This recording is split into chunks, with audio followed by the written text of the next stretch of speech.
Halo semuanya, kembali lagi bersama saya Michael. Di video kali ini kita akan bahas update market crypto, bagaimana seputar berita-berita terbaru di market crypto yang akan kita bahas gitu ya. Karena di sini ada salah satu berita yang cukup menarik gitu ya. Nanti kita akan coba bahas. Berikut juga nanti kita akan membahas kelanjutan untuk analisa teknikal untuk Bitcoin maupun market crypto ya, secara detailnya. Jadi kalau misalnya teman-teman suka video ini, jangan lupa untuk share videonya, like ataupun subscribe. Dan kita akan langsung masuk aja ke dalam update market crypto, dimana untuk hari ini market mengalami kenaikan 0,39% ya, tapi tidak terlalu signifikan. Bitcoin berada di level 19.628. Ini adalah salah satu pertanda bagus sebenarnya. Ada Ethereum di 1.300 mengalami kenaikan juga 0,8%. Altcoin beberapa ada kenaikan ya, seperti salah satunya Matic, ini lumayan 4%. Kalau kita lihat secara 24 jam terakhir, ada seperti LDO, Lido, CurveDAO, Cosmos, Kronos, Matic, dan beberapa altcoin lainnya ya. Belum terlalu pump besar ya, lebih besar kemarin. Namun kita bisa lihat di sini sudah mulai hijau ya, rata-rata mungkin naik 2%. Kalau kita lihat untuk yang penurunannya, ini seperti Quan mengalami penurunan normal karena kenaikannya sudah signifikan ya. Mungkin nanti kita akan update fundamental tentang QNT atau Quan ya. Lalu kita lihat ada beberapa kripto lagi yang mengalami koreksi ya. Jadi kira-kira seperti ini. Fear and Greed di level 22, masih di Extreme Fear. Dan sekarang kita akan langsung masuk aja ke dalam update berita kriptonya ya. Kita bahas dulu ini sebagai intermezzo aja. Kita sudah lama nggak membahas tentang NFT ya. Ini juga saya melihat satu thread ya yang cukup menarik tweetnya, karena ini menggunakan NFT. Dimana kita bisa lihat ya, this NFT house ya. Ini kalau teman-teman lihat dari sini, ini satu rumah ya. Kita lihat dari sini, this NFT house sold for $175,000 ya, $175,000 over the weekend, pada saat weekend kemarin.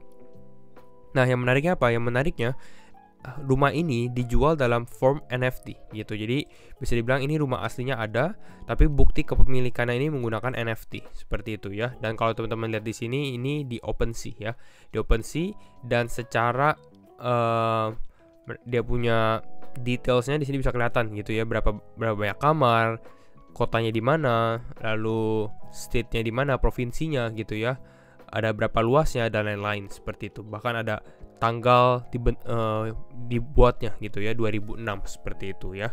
Jadi ini menarik, dan ini mungkin salah satu use case NFT yang belum dipakai gitu ya, atau belum widely used. Mungkin sudah dipakai seperti ini, tapi belum banyak orang yang menggunakan hal ini. Dan ini menjadi salah satu use case yang sangat-sangat menarik kalau menurut saya ya, kalau misalnya lebih banyak user yang menggunakan hal ini. Jadi ini salah satu yang menarik. Holding the NFT, kita lihat ya, give you ownership of the actual house in South Carolina gitu. Jadi kalau teman-teman punya NFT-nya dia di sini gitu ya, ini benar-benar menjadi bukti kepemilikannya. Kita nggak tahu sertifikat secara detailnya bagaimana, tapi ini salah satu yang menariknya sebenarnya ya. Lalu kita akan membahas salah satu berita yang lagi hot sebenarnya, itu mengenai salah satu crypto on the rise, crypto yang lagi naik gitu ya, baru, sangat-sangat baru.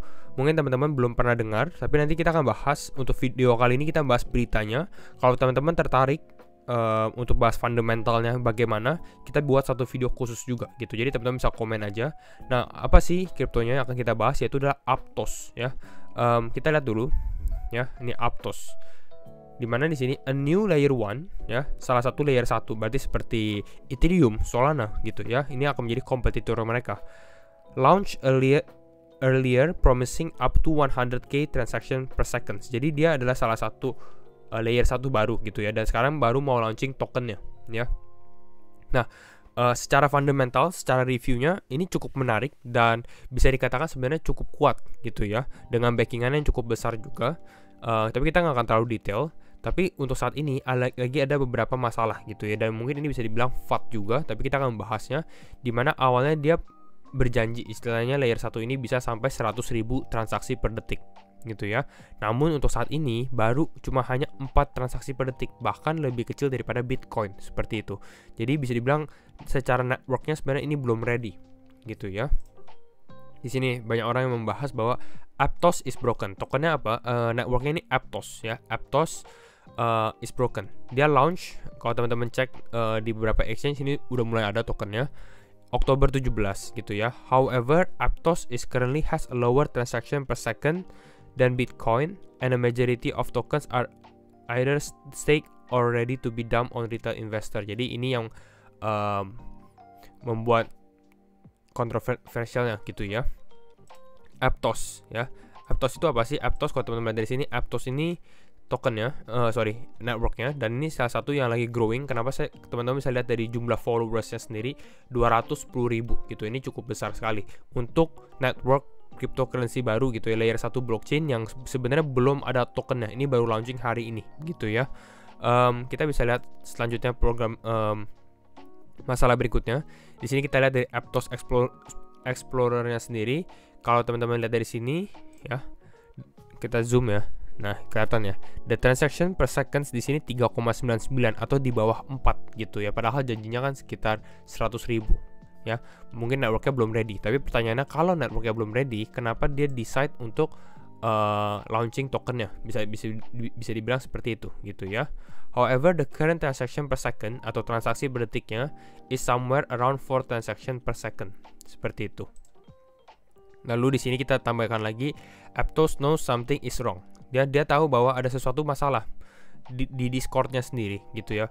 Bahkan yang menjadi problematik lebih besarnya lagi gitu ya, bahwa di Discord-nya itu disabled atau orang-orang nggak bisa chat lah, istilahnya nggak bisa chat, nggak bisa tanya gitu. Dan dia tahu ada problem, dan ini belum ada penjelasan penting dari official dari Aptos-nya juga untuk saat ini gitu ya. Secara project bagaimana? Secara fundamental sebenarnya bagus, saya cukup tertarik juga. Tapi kalau lihat seperti ini, banyak FUD, kita harus berhati-hati dulu, kita pantau dulu gitu ya. Nanti mungkin kita akan cover secara fundamental dan mungkin berita update-nya untuk Aptos kalau teman-teman tertarik gitu. Karena ini mungkin bisa menjadi salah satu, bisa dibilang cryptocurrency yang bisa kita akumulasi di saat bear market, kalau memang isu-isu ini sudah selesai gitu ya. Nah, isu berikutnya, dia nggak ada launching tokenomics-nya. Atau mungkin dia ada tokenomics-nya, tapi dia nggak kasih ke publik ya, tidak memberikan tokenomics tersebut ke publik.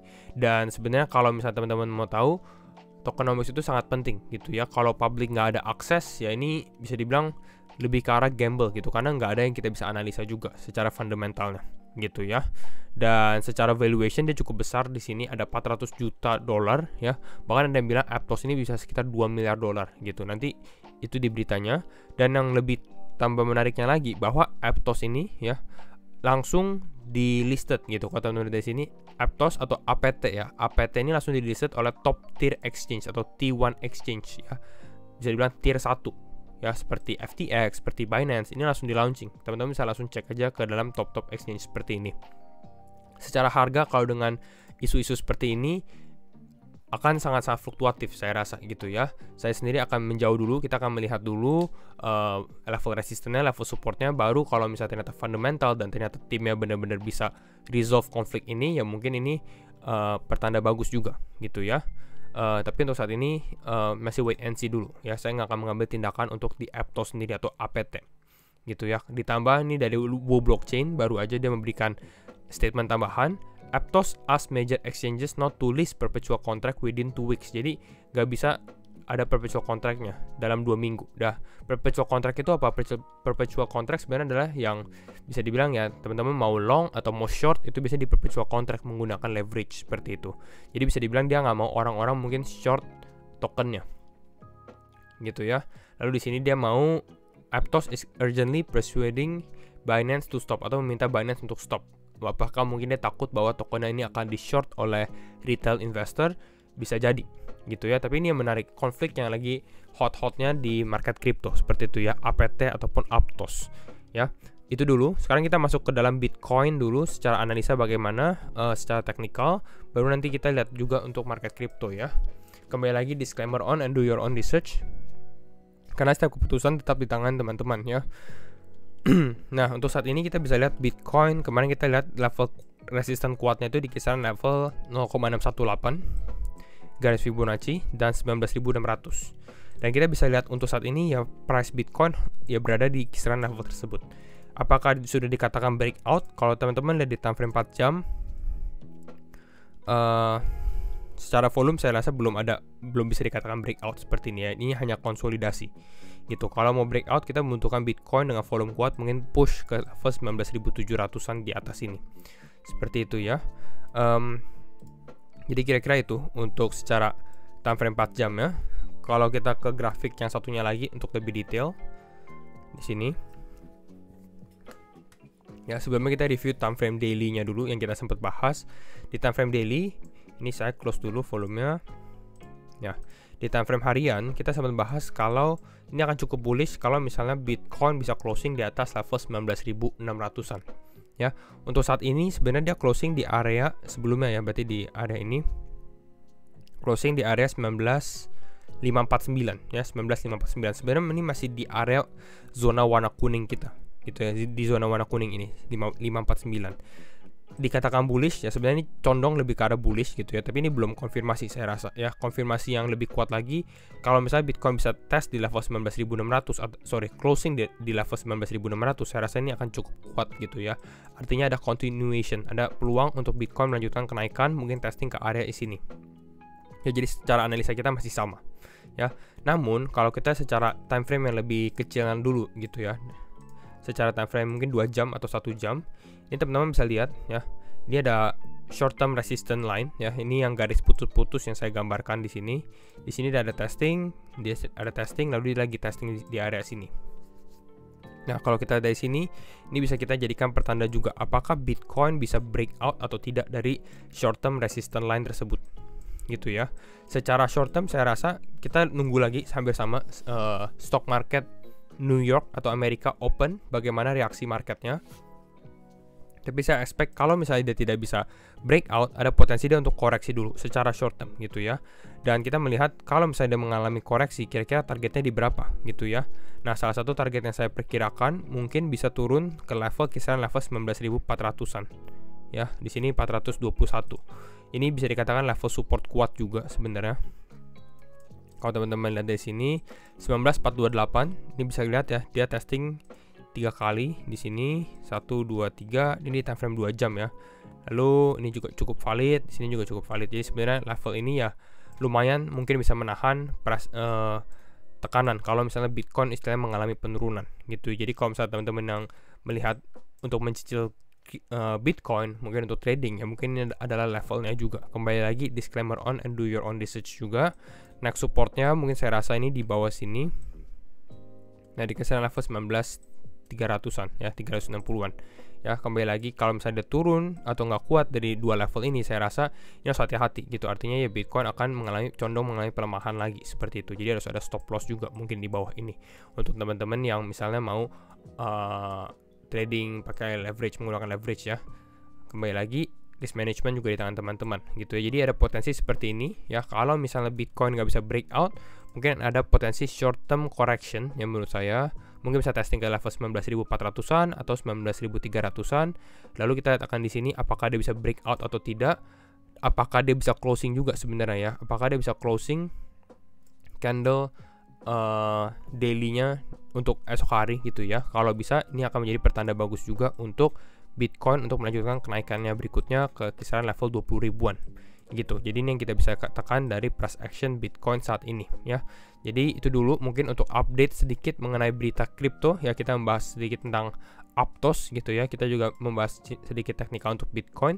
Jadi kalau misalnya teman-teman suka video ini, jangan lupa untuk share videonya, like ataupun subscribe. Dan sekali lagi thank you semua for watching and see you in the next video. Bye bye.